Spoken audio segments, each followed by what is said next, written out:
repairs, Gordon. That's a good engine. What's you counting? I'm counting how many seconds late you two are. What does that sign say?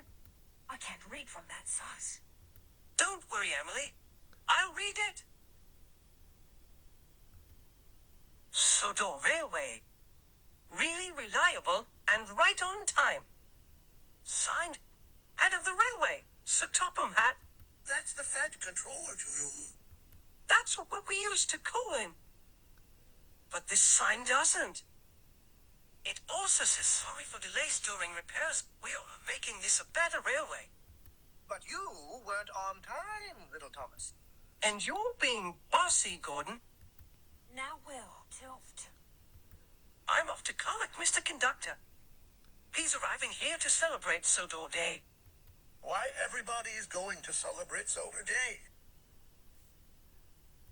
Get out of my way, you useless puffballs.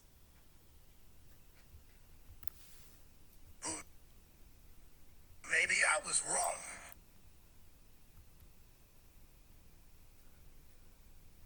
What's wrong, Emily? Do you know that engine? Yes, Thomas. I know that engine. That was my sister. And her name is Mtagli. She was brought here to help with the work, but she's acting like she hates steam engines. Okay. We really need to be careful about her.